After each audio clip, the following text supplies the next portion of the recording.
ಸಮಾಜಕ್ಕೂ ನಿಕಟ ಸಂಬಂಧ ಅಂತ ಹೇಳಿ ನಮ್ಮ ಅಧ್ಯಕ್ಷ ಹೇಳಿದ್ದಾರೆ. ಅವರ ಎಲ್ಲ ಉತ್ಸವ ನಮ್ಮ ಎಲ್ಲ ಉತ್ಸವ ಸಮ್ಮೇಳನಗಳಿಗೂ ಅವರ ಆಧ್ಯಾತ್ಮದ ಒಂದು ಮೊಹರು, ಒಂದು ಸರ್ಟಿಫಿಕೇಟ್ ಸಿಕ್ಕಂತೆ ಅಂತ ನಾವು ಭಾವಿಸ್ತಾ, ನಾವು ನೀಡಿರ್ತಕ್ಕಂಥ ಎಲ್ಲ ಪ್ರಶಸ್ತಿಗಳು ಅವರ ಅಮೃತ ಹಸ್ತದಿಂದ ನೀಡೋದಕ್ಕೆ ಅದರ ಮೌಲ್ಯ ಇನ್ನೂ 10 ಪಟ್ಟು ಜಾಸ್ತಿ ಆಗಿದೆ ಅಂತ ಹೇಳಿ ಅವರಿಗೆ ವಿನಮ್ರವಾಗಿ ನಾವು ಭಕ್ತಿಪೂರ್ವಕ ಪ್ರಣಾಮಗಳು ಹೇಳಿ ಅವರ ಆಶೀರ್ವಚನಕ್ಕೆ ನಾವು ಕಾಯ್ತಾ ಇದ್ದೇವೆ. ಈಗ ಶ್ರೀಗಳಿಂದ ಆಶೀರ್ವಚನ. ವಸುದೇವ ಸುತಂ ದೇವಂ ಕಂಸಚಾಣೂರಮರ್ದನಂ ದೇವಿಕೀ ಪರಮಾನಂದಂ ಕೃಷ್ಣಂ ವಂದೇ ಜಗದ್ಗುರುಂ ಪುಣ್ಯಾಂಭೋಜ ವಿಕಾಸಾಯ ಪಾಪಧ್ವಾಂ ದಕ್ಷಯಾಯ ಚ ಶ್ರೀಮಾನ್ ಆವಿರ್ಭೂದ್ಭೂಮೋ ರಾಮಾನುಜ ದಿವಾಕರಃ ತೃಣೀಕೃತ ವಿರಿಂಚಾದಿ ನಿರಂಕುಶ ವಿಭೂತಯಃ ರಾಮಾನುಜ ಪದಾಂಭೋಜ ಸಮಾಶ್ರಯಣಶಾಲಿನಃ ತಸ್ಮೈ ರಾಮಾನುಜಾರ್ಯಾಯ ನಮಃ ಪರಮಯೋಗಿನೇ ಯಶ್ ಶ್ರುತಿ ಸ್ಮೃತಿ ಸೂತ್ರಾಣಾಂ ಅಂತರ್ಜ್ವರಂ ವಿಶೇಷಮತ್. ಇಡೀ ಜೀವ ಜಗತ್ತಿಗೆ ಚೈತನ್ಯವನ್ನು ಕೊಡುವಂತಹ ಸೂರ್ಯನಾರಾಯಣ ಕಳೆದ 3-4 ದಿವಸದಿಂದ ಅವನ ದರ್ಶನವನ್ನು ಕೊಟ್ಟಿರಲಿಲ್ಲ. ವರುಣನ ಆರ್ಭಟ ಜಾಸ್ತಿಯಾಗಿತ್ತು.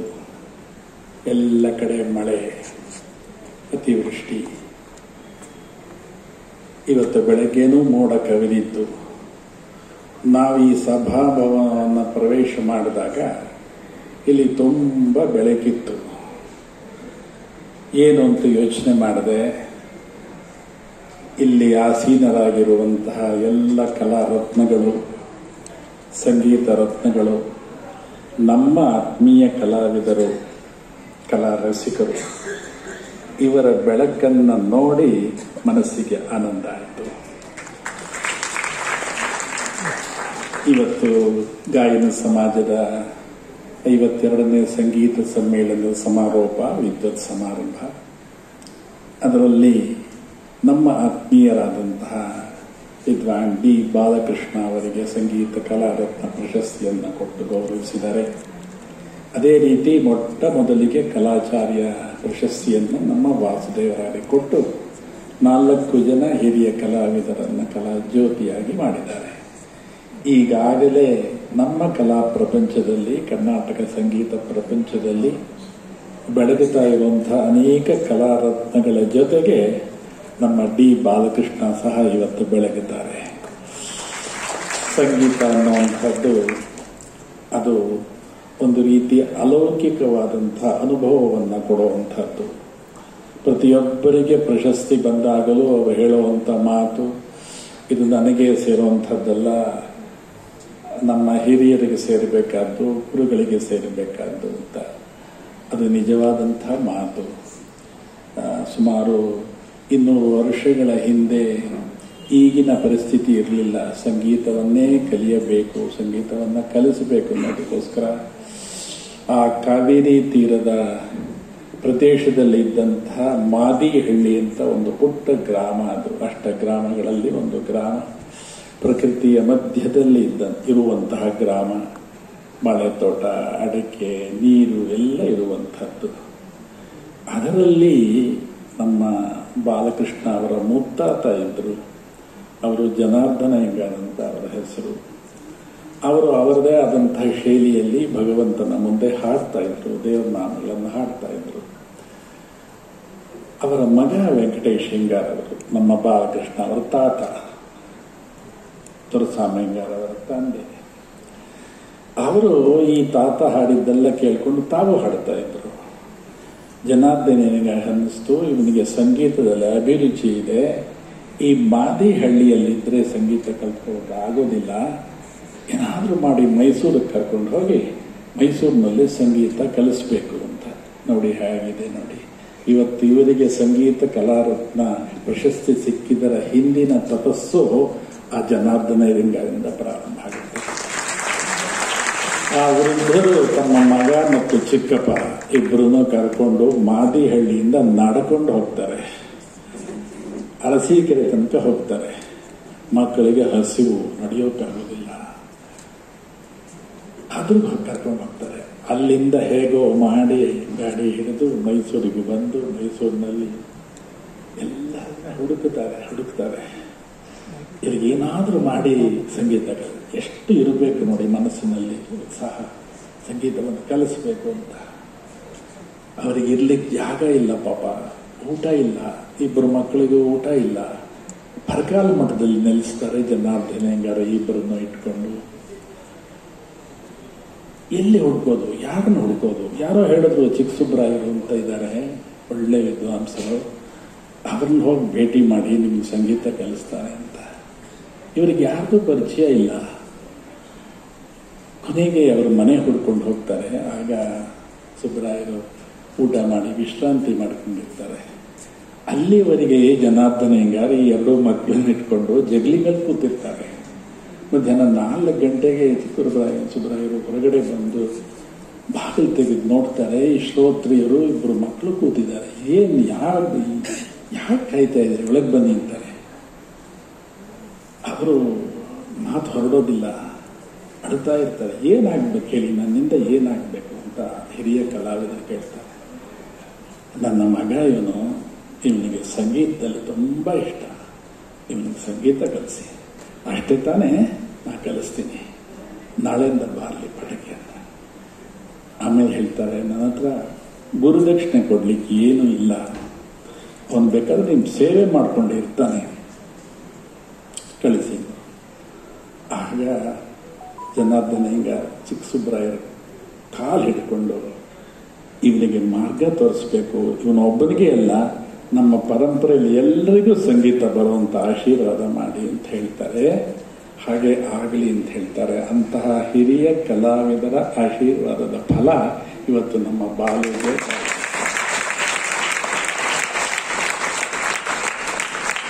ಎಷ್ಟು ತಪಸ್ಸು ನೋಡಿ. ಆಮೇಲೆ ಅವರು ಮತ್ತೆ ಅವರ ಜೀವನ ಪ್ರಾರಂಭ ಆಗುತ್ತೆ. ಅದಿರಲಿ, ಅದು ಮುಂದಿನ ಕಥೆ. ಆ ಜನಾರ್ದನ ಹಿಂಗಾರು ಮಾಡದಂತಹ ತಪಸ್ಸಿನ ಫಲದಿಂದ ನಮ್ಮ ಬಾಲಕೃಷ್ಣರಿಗೆ ಇವರಿಗೆ ಸಂಗೀತ. ಪ್ರತಿಯೊಬ್ಬರೂ ಇದನ್ನ ಯೋಚನೆ ಮಾಡಬೇಕು. ನನ್ನ ಸಾಧನೆಯಿಂದ, ನನ್ನಿಂದ ಏನೋ ಆಯ್ತು ಅಂತಲ್ಲ, ಯಾರೋ ಹಿರಿಯರು ಮಾಡಿದಂತಹ ತಪಸ್ಸು, ಯಾರೋ ಆಶೀರ್ವಾದ ಮಾಡಿರ್ತಾರೆ ಚೆನ್ನಾಗಿರುವಂತ, ಆ ಆಶೀರ್ವಾದದ ಫಲ ನನಗೆ ಸಿಕ್ಕಿದೆ. ಸಂಗೀತ ಒಂದು ಉಪಾಸನೆ. ಅದು ಉಪಾಸನೆ ಎಲ್ರಿಗೂ ದಕ್ಕೋದಿಲ್ಲ, ಅದು ಕೆಲವರಿಗೆ ಮಾತ್ರ ದಕ್ಕದ್ದೆ. ಹಿಂದೆ ಎಲ್ಲ ಪಾಪ ಅವರೆಲ್ಲರಿಗೂ ಏನೂ ಸೌಕರ್ಯ ಇರಲಿಲ್ಲ, ಇಂತಹ ಅವಕಾಶಗಳಿರಲಿಲ್ಲ, ಪ್ರಶಸ್ತಿಗಳಿರಲಿಲ್ಲ. ಎಷ್ಟೋ ವರ್ಷಗಳಾದ್ಮೇಲೆ ಪ್ರಶಸ್ತಿ ಸಿಗ್ತಾ ಇತ್ತು. ಇವಾಗ ಎಷ್ಟು ಅವಕಾಶ ಸಿಕ್ಕಿದೆ. ನನಗೆ ಒಮ್ಮೊಮ್ಮೆ ಈ ಕರ್ನಾಟಕ ಸಂಗೀತ ಪ್ರಪಂಚವನ್ನು ನೋಡಿದಾಗ ಒಂದು ಧನ್ಯತೆಯ ಭಾವನೆ ಬರುತ್ತೆ. ಇಲ್ಲಿ ಕುಳಿತಿರುವಂತಹ ಎಲ್ಲರೂ ಸಾಧಕರು, ಎಷ್ಟು ಜನ ಶಿಷ್ಯರನ್ನು ತಯಾರು ಮಾಡಿದ್ದಾರೆ. ಅದೆಲ್ಲವೂ ಈ ಕರ್ನಾಟಕ ಸಂಗೀತಕ್ಕೆ ಅನರ್ಘ್ಯ ರತ್ನಗಳಾಗಿವೆ. ಹುಡುಕ್ತಾ ಹುಡುಕ್ತಾ ಮನಸ್ಸನ್ನು ನೋಡಿದ್ರೆ ಮನುಷ್ಯನಿಗೆ ನೆಮ್ಮದಿ ಕೊಡುವಂತಹದ್ದು ಸತ್ಸಂಗ, ಆತ್ಮ ಸಮಾಧಾನ ಕೊಡುವಂತಹದ್ದು ಕಲೆ. ಈ ಎರಡೂ ಸೇರಿದಾಗ ಮಾತ್ರ ಜೀವನ ಸಾರ್ಥಕ ಆಗುತ್ತೆ. ಆ ಕರ್ನಾಟಕ ಸಂಗೀತದ ರಸ ಋಷಿಗಳಿರ್ತಾರಲ್ಲ, ಅವರೆಲ್ಲರ ತಪಸ್ಸಿನ ಫಲ. ನಮ್ಮ ಜನಾರ್ದನ ಹೆಂಗಾರವರು ಮೈಸೂರಿಗೆ ಹೋದಾಗ, ವೆಂಕಟೇಶ್ ಹೆಂಗಾರವರಿಗೆ ಸಂಗೀತ ಕಲಿಸಿದಾಗ, ಚಿಕ್ಕಸುಬ್ರಾಯರು ಇವರ ತಂದೆ ಬೊಮ್ಮೆ ಬಂದಾಗ, ನುಡಿಸು, ಕೇದಾರ ನುಡಿಸು, ನಾರಾಯಣಗೌಡ ನುಡಿಸು ಅಂತ ಹೇಳಿ ಅವರ ಕೈಲಿ ನುಡಿಸ್ತಾರೆ. ಅದನ್ನು ದೊರಸ್ವಾಮಿ ಹೆಂಗಾರ ಯಾವಾಗಲೂ ಹೇಳ್ತಾ ಇದ್ರು. ಹಿರಿಯರು ಮಾಡಿದಂತಹ ಪುಣ್ಯ ತಪಸ್ಸು ನನಗೆ ಸಿಕ್ತು, ವೆಂಕಟಗಿರಿಯಪ್ಪನಂಥ ಗುರುಗಳು ನನಗೆ ಸಿಕ್ಕಿದ್ರು, ಅವರ ಆಶೀರ್ವಾದದ ಫಲ ನನಗೆ ಸಿಕ್ತು ಅಂತ. ಇಂತಹ ಕಲಾ ತಪಸ್ವಿಗಳ ನಾಡು ನಮ್ಮ ನಾಡು. ಅದಕ್ಕೆ ಪ್ರೋತ್ಸಾಹ ಕೊಡುವಂತಹ ಸಂಸ್ಥೆ ನಮ್ಮ ಗಾಯನ ಸಮಾಜ. ಇದು ಪ್ರತಿ ವರ್ಷ ಇಂತಹ ಸಂಗೀತ ಸಮ್ಮೇಳನವನ್ನ ಇಲ್ಲಿ ವ್ಯವಸ್ಥೆ ಮಾಡಿ ಒಬ್ಬೊಬ್ಬ ಕಲಾರತ್ನರನ್ನ ಇಲ್ಲಿ ನಮ್ಮ ಕಲಾ ಪ್ರಪಂಚಕ್ಕೆ ಕೊಡ್ತಾ ಇದ್ದಾರೆ. ಇವರೆಲ್ಲರಿಗೆ ಹಾರ್ದಿಕವಾದಂತಹ ಅಭಿನಂದನೆಯನ್ನು ನಾನು ಸಲ್ಲಿಸ್ತೇನೆ. ಕಾಶಿಯಲ್ಲಿ ಇದೊಂದು ಮಾತು ಹೇಳಿ ಮುಗಿಸ್ತೀನಿ. ಈಗಾಗಲೇ ಪದಕ್ಕೆ ಹೇಳಿದ್ದಾರೆ, ಊಟ ಎಲ್ಲ ಬಂದಿದೆ, ಎಲ್ಲರೂ ಸ್ವೀಕರಿಸಬೇಕು ಅಂತ. ಊಟನೂ ಕಾಯ್ತಾ ಇದೆ, ಅದರಿಂದ ಹೆಚ್ಚಿಗೆ ಮಾತಾಡೋದಿಲ್ಲ. ಕಾಶಿಯಲ್ಲಿ ತ್ರೈಲೋಕ್ಯನಾಥ ಅಂತ ಒಬ್ಬ ಅವಧೂತರಿದ್ರು. ಅವ್ರು ಯಾರ ಕಣ್ಗೂ ಬೀಳ್ತಾ ಇರಲಿಲ್ಲ. ಯಾವಾಗಲೂ ಹೋಗೋದು ಅವಧೂತರ ಸ್ಥಿತಿ ಅದು. ಗಂಗೆಯಲ್ಲಿ ಸ್ನಾನ ಮಾಡೋದು, ತಪಸ್ಸು ಮಾಡೋದು. ಅವರು ಹರಿದಾಸ ಪರಂಪರೆಯಲ್ಲಿ ಬಂದಂಥವರು ಒಳ್ಳೆಯ ಗಾಯಕರು. ಗಂಗೆಯಲ್ಲಿ ರಾತ್ರಿ ಕೂತು ಹಾಡೋಕ್ಕೆ ಶುರು ಮಾಡಿದ್ರೆ ಬೆಳಗ್ಗೆ ತನಕ ಹಾಡ್ತಾ ಇದ್ರು. ಕಾಶಿಕಾಂಡ ಅಂತ ಒಂದು ಅದ್ಭುತವಾದಂಥ ಗ್ರಂಥ ಇದೆ. ಅದರಲ್ಲಿ ಇದರ ಉಲ್ಲೇಖವನ್ನು ಮಾಡ್ತಾರೆ. ಅವರು ಗ್ರಾಮಗಳಿಗೆ ಹೋಗಿ ಚಿಕ್ಕ ಚಿಕ್ಕ ಮಕ್ಕಳನ್ನು ಇಟ್ಕೊಂಡು ಅವರಿಗೆ ನಾಮಾವಳಿಯನ್ನು ಕಲಿಸ್ತಾರೆ, ಸಂಗೀತವನ್ನು ಕಲಿಸ್ತಾರೆ. ಅವರನ್ನು ಒಬ್ಬರು ಮಹಾರಾಜ ಬಂದು ನಮ್ಮ ಆಸ್ಥಾನಕ್ಕೆ ಬರಬೇಕು, ನೀವು ಹಾಡಬೇಕು ಅಂತಾರೆ. ಅವ್ರು ಹೇಳ್ತಾರೆ, ನಾನು ಹಾಡ್ತೀನಿ, ಆದರೆ ಒಂದೇ ಒಂದು ಕಂಡೀಷನ್. ಏನು? ನಾನು ಸಂಗೀತ ಹಾಡ್ತಾ ಇರುವಾಗ ಯಾರೂ ತಲೆ ಅಲ್ಲಾಡಿಸಬಾರ್ದು. ಯಾರಾದರೂ ತಲೆ ಅಲ್ಲಾಡಿಸಿದ್ರೆ ನಾನೇ ಅವ್ರನ್ನ ಕತ್ತಿಯಿಂದ ಅವ್ರ ಕತ್ತಿನ ಬಿದ್ಬಿಡ್ತೀನಿ ಅಂತ. ರಾಜ ಎಲ್ರಿಗೂ ಹೇಳ್ತಾನೆ. ಈ ಪರಿಸ್ಥಿತಿಯಲ್ಲಿ ಯಾರು ಹೋಗ್ತಾರೆ? ಯಾರು ಹೋಗ್ಲಿ. ಕೆಲವರೆಲ್ಲ ಇದು ಬೇಡ, ಈ ಸಹವಾಸವೇ ಬೇಡ, ಸಂಗೀತವೂ ಬೇಡ ಅಂತ. ಕೆಲವರು ಹೋದರು. ಸರಿ, ಈ ತ್ರೈಲೋಕ್ಯ ಲಿಂಗದಾಸ ಹಾಡಕ್ಕೆ ಶುರು ಮಾಡಿದ್ರು. ಅವರನ್ನು ಮರೆತು ಹಾಡ್ತಾ ಇದ್ದಾರೆ. ಗಂಗೆ ಶಬ್ದವೆಲ್ಲ ಸ್ತಬ್ಧ ಆಯಿತು. ಮಹಾರಾಜನ ಕಣ್ಣಿನಲ್ಲಿ ಧಾರಾಕಾರವಾಗಿ ನೀರು ಸುರಿತಾ ಇದೆ. ಸಂಗೀತವೇ ಹಾಗೆ. ನಿಜವಾದಂತಹ ಸಂಗೀತ ಕೇಳಿದ್ರೆ ಅಂತ ಆನಂದ ಸಿಗುತ್ತೆ. ಜನಾರ್ದನ ಹಿಂಗಾರವರು ಆವಾಗಿದ್ದಂತಹ ಸಂಗೀತಗಾರರನ್ನ ಕೇಳಿದಾಗ ಅಳ್ತಾ ಇದ್ರಂತೆ. ದೊರಸ್ವಾಮಿ ಹಿಂಗಾರ ಹೇಳಿದ ಮಾತು ಇದನ್ನ. ಯಾರು ತಲೆ ಅಲ್ಲಾಡಿಸ್ತಾ ಇಲ್ಲ. ಕೊನೆಗೆ ಒಬ್ಬ ತಲೆ ಅಲ್ಲಾಡಿಸಿದಂತೆ. ಆಗ ಈ ತ್ರೈಲೋಕ್ಯ ಲಿಂಗದಾಸರು ನೋಡಿ ಅವ್ರನ್ನ ಕರೀರಿ ಅಂದ್ರಂತೆ. ಅವ್ರಿಗೆ ತುಂಬಾ ಹೆದರಿಕೆ ಆಗ್ಬಿಡುತ್ತೆ, ಏನೋ ಮಾಡ್ತಾರೆ ಅಂತ. ಅವ್ರನ್ನ ವೇದಿಕೆ ಕರೆದು ಹೇಳಿದ್ರಂತೆ, ನೀನು ನಿಜವಾದಂಥ ರಸಿಕ ನೀನು ಅಂತ ಹೇಳಿದ್ರು. ನೀನು ಸಂಗೀತವನ್ನು ಅನುಭವಿಸಿದೀಯಾ ಅಂತ. ಭಕ್ತಿಯಾಗಲಿ ಸಂಗೀತವಾಗಲಿ ನಮ್ಮನ್ನು ನಾವು ಮರೆತು ಕೇಳಬೇಕು. ಆಗ ಮಾತ್ರ ಸಂಗೀತ ನಮಗೆ ಒಲಿಯುತ್ತೆ. ಹಾಗೆ ಇವತ್ತು ನಮ್ಮ ಬಾಲಕೃಷ್ಣ, ವಾಸುದೇವರಾಯರು ಮತ್ತು ಕಲಾಜ್ಯೋತಿ ಪ್ರಶಸ್ತಿಯನ್ನು ಪಡೆದಿರುವಂಥ ಎಲ್ಲರೂ ಅಭಿನಂದನೆಗೆ ಪಾತ್ರರು. ಹಿಂದೆ ಎಲ್ಲ ಅರಮನೆಯಲ್ಲಿ ಒಂದು ಕಟ್ಲೆ ಮುತ್ತೈದೆಗಳು ಅಂತ ಇರ್ತಾ ಇದ್ರು. ಈಗ ಅವರು ಅರಮನೆಯಲ್ಲಿ ನಡೆಯುವಂಥ ಎಲ್ಲ ಕಾರ್ಯಕ್ರಮಕ್ಕೆ ಅವರ ಉಪಸ್ಥಿತಿ ಇರಲೇಬೇಕಾಗಿತ್ತು. ಹಾಗೆ ನಾವು ಮುತ್ತೈದೆ ಅಲ್ಲ, ಸನ್ಯಾಸಿ.